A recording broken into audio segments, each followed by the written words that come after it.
First advent Sunday में आपका हम स्वागत करते हैं। ख्रिस्त जन्म पूर्व के जो 4 रविवार होते हैं वो आगमन के रविवार कहलाते हैं और इसमें हम ख्रिस्त जन्म पर्व की तैयारी और उन बातों पर जो कि पिछले दिनों में विभिन्न कलीसियाओं के द्वारा स्थापित की गई उन पर विचार करते हैं। तो आइए हम इसमें जाएं, उसके पहले प्रार्थना करें। प्रभु जी, हम आपका धन्यवाद देते हैं कि आपने वर्ष भर हमारी सहायता करी और हम ख्रिस्त पर्व को मनाने के लिए तैयारी कर रहे हैं और जबकि आगमन के प्रथम रविवार की हम आराधना करते हैं, इसमें आपका अनुग्रह हम पर हो और हम आपकी इच्छा अनुसार आपके वचन को सीख सकें और उस पर चल सकें। प्रत्येक सुनने वाले को पवित्र आत्मा का अभिषेक दीजिए और मुझको भी पवित्र आत्मा से भरिए कि हम पवित्र आत्मा से परिपूर्ण होकर आपके वचन को बांटें।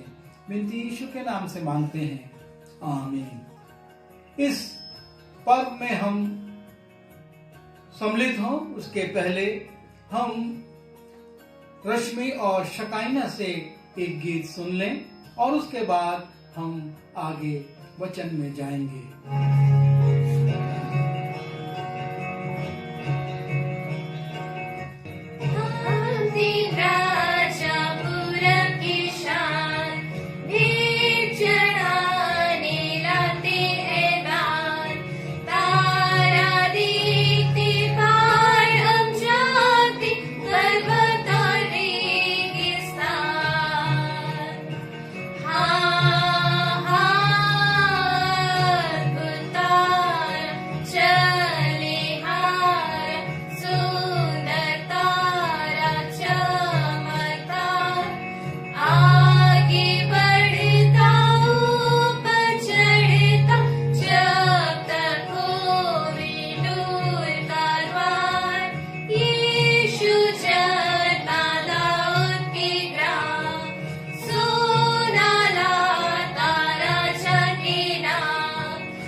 हम रश्मि और शकाइना को धन्यवाद देते हैं उनके सुंदर गीत के लिए। अब आइए हम आगमन के रविवारों के बारे में देखें। आगमन के रविवार मनाने की प्रथा 4वीं शताब्दी में शुरू हुई थी और ये सेंट अंद्रियास के जन्म से आरंभ होता है। अर्थात क्रिसमस पर्व के 4 हफ्ते पहले जबकि सेंट अंद्रियास का जन्म होता है, उस जन्मदिन से लेकर क्रिसमस तक 4 संडे हम आगमन के रविवार के रूप में मनाते हैं। और काउंसिल ऑफ टोरिस ने सन 567 में इस आगमन के रविवारों को मनाने की अनुमति प्रदान कर दी और तब से ये शुरू तो ये हो चुके थे, लेकिन 567 से ये काउंसिल ऑफ टोरिस द्वारा जब स्वीकृत कर ली गई तो चर्चों के द्वारा इसका मनाया जाना चर्चों में शुरू हो गया। और पहला रविवार जो है, जो कि नवंबर के अंतिम सप्ताह में या कई बार दिसंबर के 1-2 तारीख को पड़ता है, और उस रविवार को बैगनी मोमबत्ती जलाकर मनाया जाता है।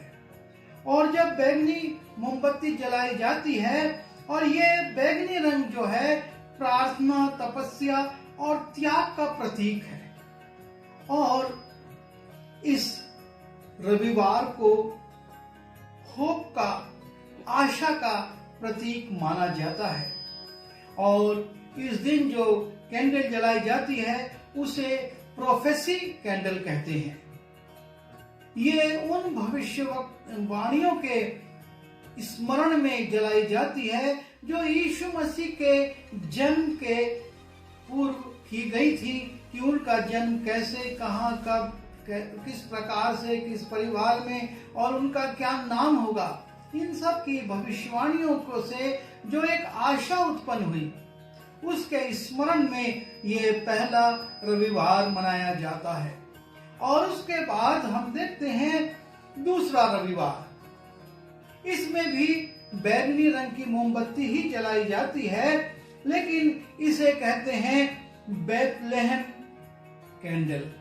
और इस बेथलेहम कैंडल को मरियम और यूसुफ की बेथलेहम की यात्रा के स्मरण में जलाया जाता है, और इसे विश्वास की मोमबत्ती भी कहते हैं।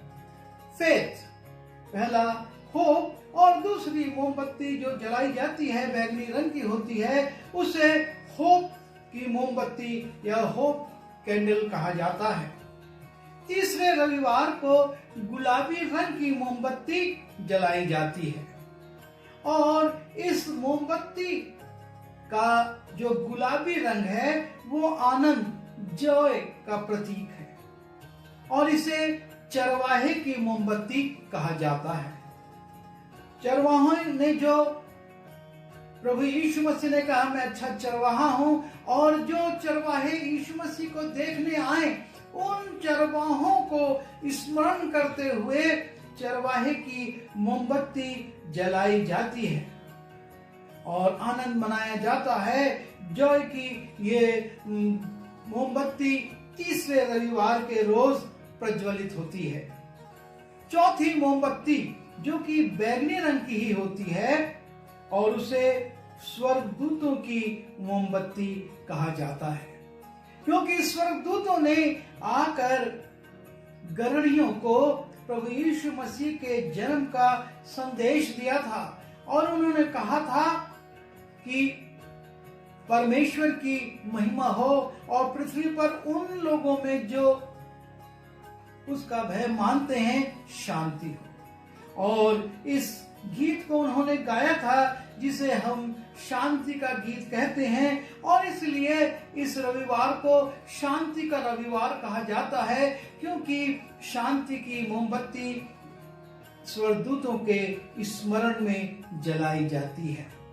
और क्रिसमस की पूर्व संध्या पर एक सफेद रंग की मोमबत्ती जलाई जाती है जिसे कि क्राइस्ट कैंडल कहा जाता है, और ये सफेद रंग पवित्रता का प्रतीक है। और इस पवित्रता को जो यीशु मसीह में थी, जो कि पाप विहीन था, उसके जन्म के स्मरण में ये ख्रीष्ट जन्म पर्व के पूर्व संध्या पर जलाई जाती है। और इस प्रकार से 5 मोमबत्तियां जलाई जाती हैं। 4 रविवार को कहा जाता है आगमन का रविवार, जिसमें कि हम प्रभु यीशु मसीह के आगमन की प्रतीक्षा, उसके आगमन की खुशी और उसके आगमन के कार्यक्रमों को तैयार करते हैं। तो जो पहला रविवार है उसको होप की मोमबत्ती, होप कैंडल, आशा की मोमबत्ती के द्वारा प्रारंभ किया जाता है। और इस मोमबत्ती के समय लोग उन भविष्यवाणियों को स्मरण करते हैं। यीशु मसीह के संबंध में हम 3 भविष्यवाणियों पर आज थोड़ी सी देर विचार करेंगे। सबसे पहली भविष्यवाणी जो यीशु मसीह के विषय में की गई और वो पाई जाती है उत्पत्ति उसके 3 अध्याय के 15वें पद में। और यहाँ पर परमेश्वर ही मनुष्य को एक आशा दिलाता है और वो कहता है, और मैं तेरे और इस स्त्री के बीच में और तेरे वंश और इसके वंश के बीच में बैर उत्पन्न करूंगा। वो तेरे सिर को कुचल डालेगा और तू उसकी एड़ी को डसेगा। और परमेश्वर शैतान से, उस सर्प से ये बात कह रहे हैं और मनुष्यों को बता रहे हैं, आदम हवा को, कि एक समय आएगा जबकि इस दुष्ट की, इस सर्प के सिर को कुचला जाएगा। और मनुष्य के लिए यह संभव नहीं है कि वो शैतान के सिर को कुचल सके। ये परमेश्वर भी जानता था और इसीलिए उसने कहा कि मैं तेरे वंश और इस स्त्री के वंश, क्योंकि यीशु मसीह स्त्री के वंश में रहा, क्योंकि उसका संसारिक पिता कोई नहीं था। और वो कहता है तेरे वंश और इसके वंश के बीच में बैर उत्पन्न करूंगा। किसके? मैं तेरे और इस स्त्री के बीच में, और वो तेरी एड़ी को डसेगा, तू उसकी एड़ी को डसेगा और वो तेरे सिर को कुचलेगा। और प्रभु यीशु मसीह ने जन्म लेने के बाद शैतान के सिर को क्रूस पर कुचला, उसके सिर को दबा दिया और मृत्यु का जो अधिकार मनुष्यों पर था वो टूट गया। और यीशु मसीह ने पुनरुत्थान के दिन मृत्यु के बंधन से भी मनुष्य को आजाद कर दिया और मनुष्य के ऊपर से शैतान के द्वारा लाई गई मृत्यु टूट गई और अनंत जीवन का मार्ग खुल गया। ये पहली भविष्यवाणी थी जो कि आशा को उत्पन्न करी थी कि मनुष्य के लिए एक आशा परमेश्वर ने छोड़ दी है, उसने रख दी है कि मैं अपने पुत्र को भेजूंगा। उसने उस समय ये नहीं कहा, लेकिन उसने अपने पुत्र के माध्यम से इस आशा को पूरा किया। और इसलिए जो प्रथम रविवार है वो आशा का रविवार है। उस दिन लोग उस आशा को स्मरण करते हैं जो परमेश्वर ने दी, और उसके बाद अपने नबियों के द्वारा उसने उस आशा को भेजा। जब हम यशाया उसके 9वें अध्याय के 2 पद को देखते हैं तो लिखा है, जो लोग अंधियारे में चल रहे थे उन्होंने बड़ा उजियाला देखा। एक अंधकार में बैठे हुए व्यक्ति के लिए उजाले की आशा। और लिखा है, जो लोग घोर अंधकार से भरे हुए मृत्यु के देश में रहते थे उन पर ज्योति चमकी। यीशु ने कहा, मैं जगत की ज्योति हूँ, और वो ज्योति अंधकार में बैठे हुए मनुष्यों के ऊपर चमकी।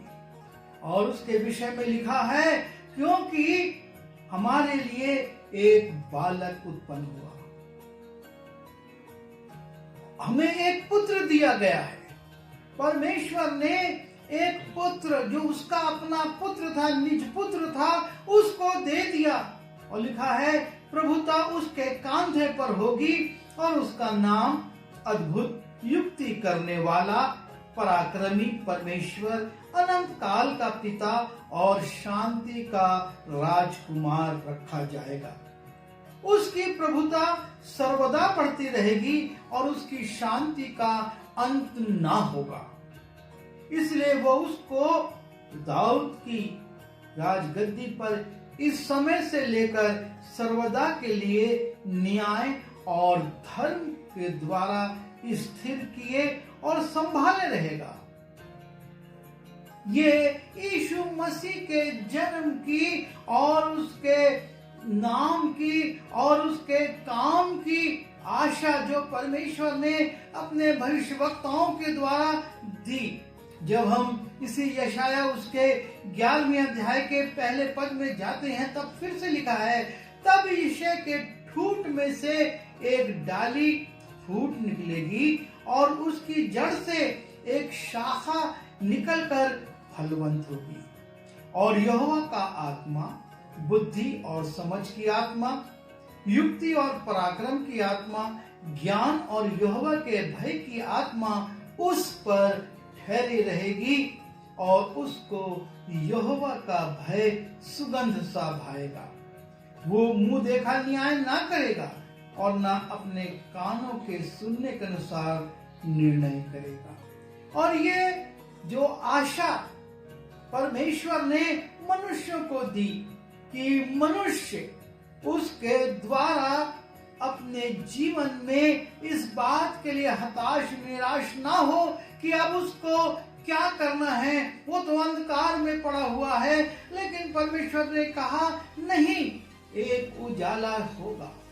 और हम देखते हैं यीशु मसीह के जन्म के समय एक सितारे ने ज्योतिषियों को संकेत किया, उनको संदेश दिया।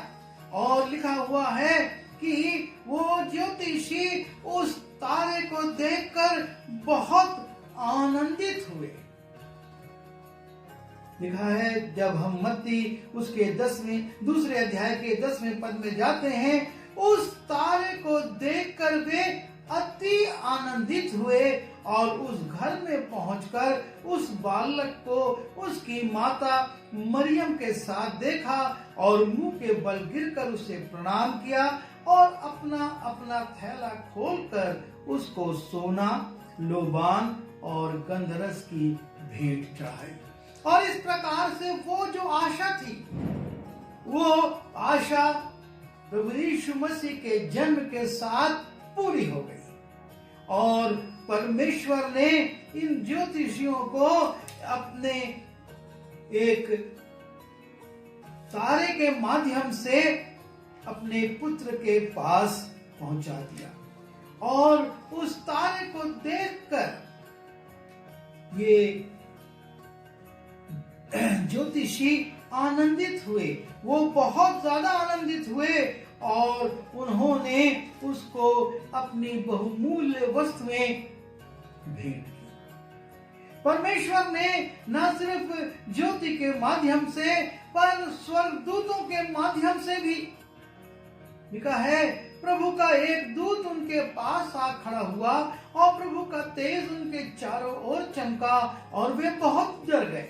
तब स्वर्गदूत ने उससे कहा, मत डरो, क्योंकि देखो मैं तुम्हें बड़े आनंद का सुसमाचार सुनाता हूँ, जो सब लोगों के लिए होगा कि आज दाऊद के नगर में तुम्हारे लिए एक उद्धारकर्ता जन्मा है और यही मसीह प्रभु है। जो आशा परमेश्वर ने अदन की वाटिका में दी थी, वो आशा प्रभु यीशु मसीह में पूर्ण हो गई।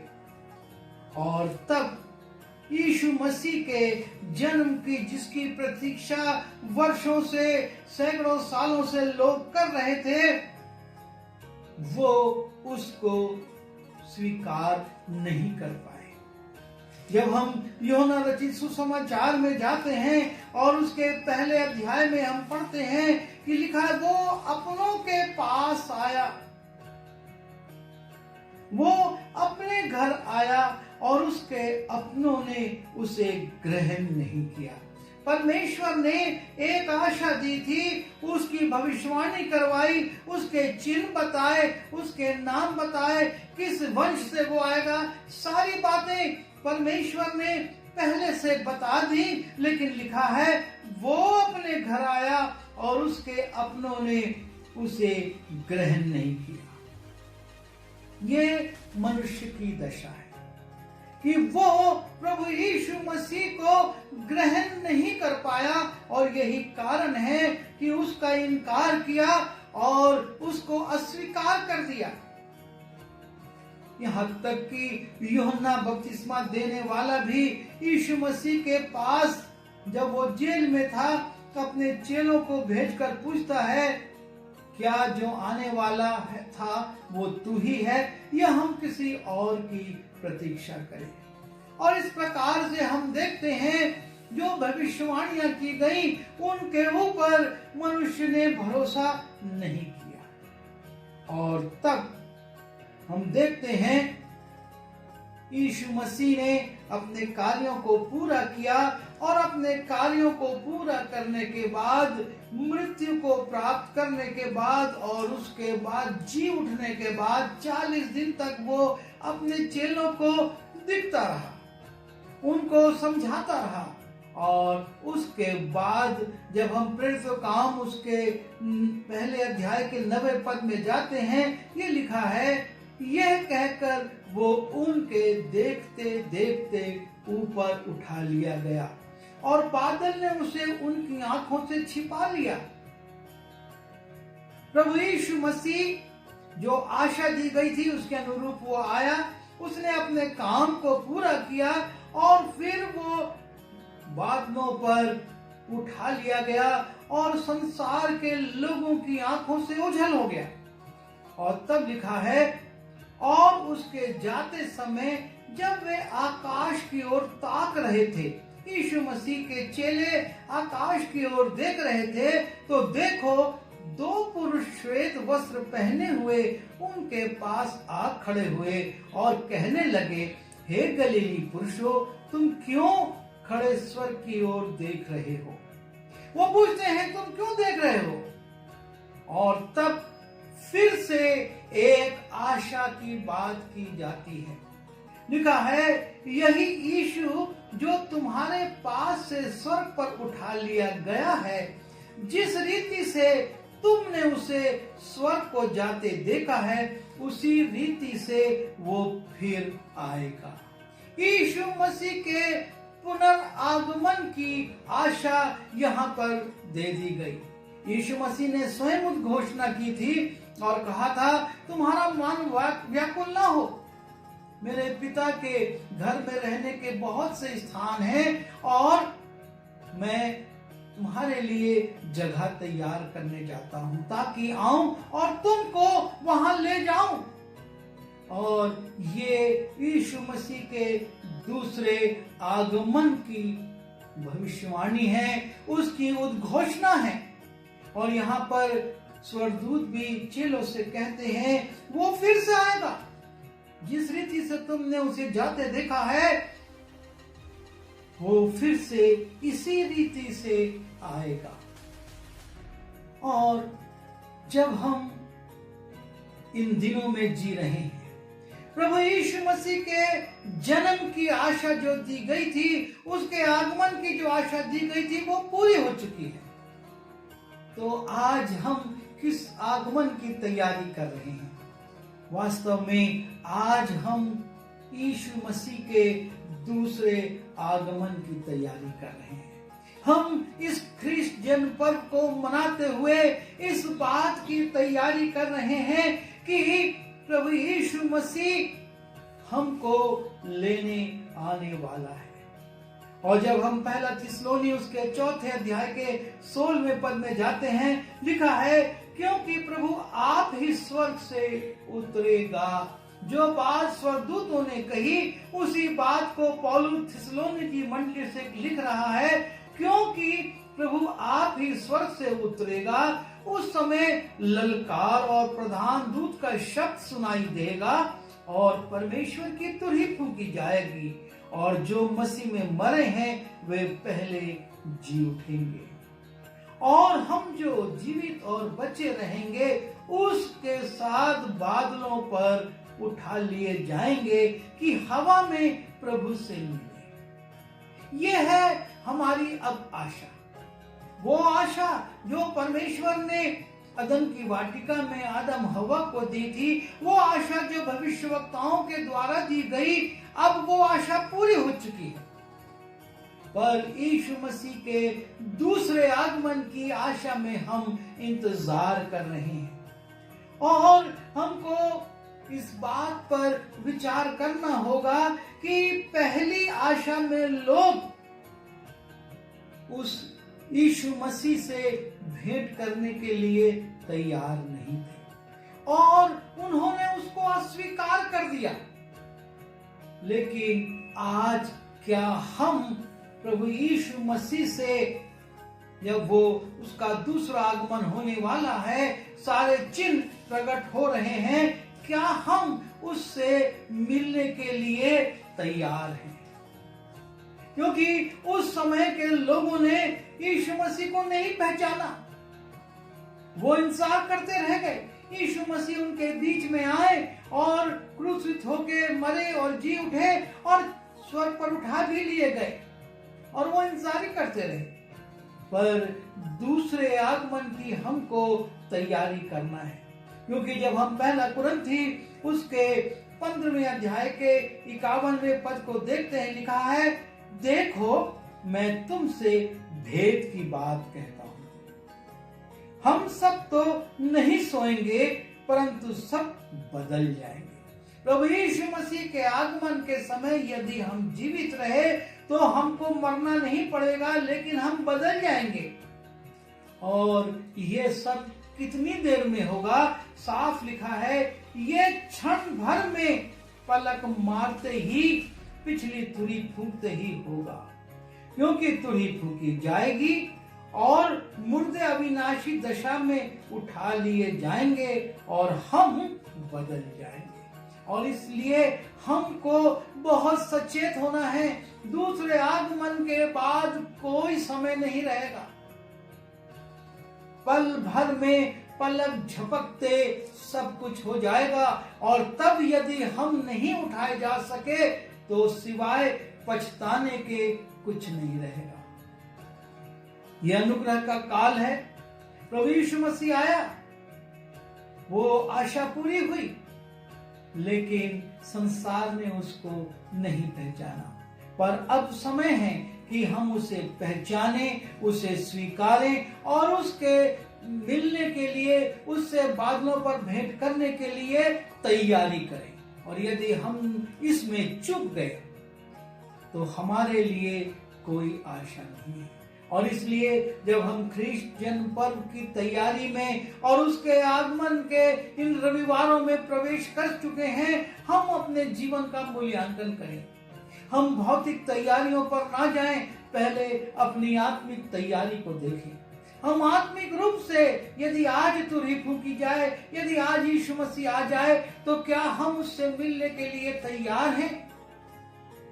यदि हैं तो उत्तम है, और यदि नहीं तो अभी अवसर है कि हम अवसर को बहुमूल्य समझें और प्रभु यीशु मसीह के दूसरे आगमन के लिए अपने आप को तैयार करें। आइए हम प्रार्थना करें। प्यारे पिता परमेश्वर, हम धन्यवाद देते हैं कि आपने अपने पुत्र को भेजकर जो वायदा आपने अदन की वाटिका में किया था और जो अपने भविष्यवक्ताओं के द्वारा आपने इस पृथ्वी के लोगों को बार बार स्मरण कराया था, उसको आपने प्रभु यीशु मसीह के जन्म के द्वारा पूरा कर दिया। और हम उसके जन्म के पर्व को मनाने की तैयारी के आगमन के पहले रविवार में पहुंच चुके हैं। प्रभु जी, हमारी तैयारी सिर्फ संसारिक और भौतिक ना हो, लेकिन हम आत्मिक रूप से तैयार रहें क्योंकि पहला आगमन तो हो चुका है, लेकिन जब दूसरा आगमन होगा हमारी स्थिति क्या होगी? क्या हम उसके साथ बादलों पर उठाए जाएंगे? क्या हम परिवर्तित हो जाएंगे? क्या हम मृतकों में से जी उठेंगे कि स्वर्ग पर जाएं, या हमारी स्थिति कुछ और होगी? हम सबों को आप तैयारी का मन दीजिए और हमको हर सांसारिक बातों से अलग करके आत्मिक बातों में बढ़ने में सहायता कीजिए। बिनती यीशु मसीह के नाम से मांगता हूँ, आमीन। आशीष ग्रहण करेंगे। अब परमेश्वर पिता का प्रेम, प्रभु यीशु मसीह का अनुग्रह और पवित्र आत्मा की सहभागिता आगमन के इस प्रथम रविवार पर अपने आप को प्रभु यीशु मसीह के दूसरे आगमन की तैयारी में लगे लोगों के साथ हमेशा हमेशा बनी रहे। आमीन।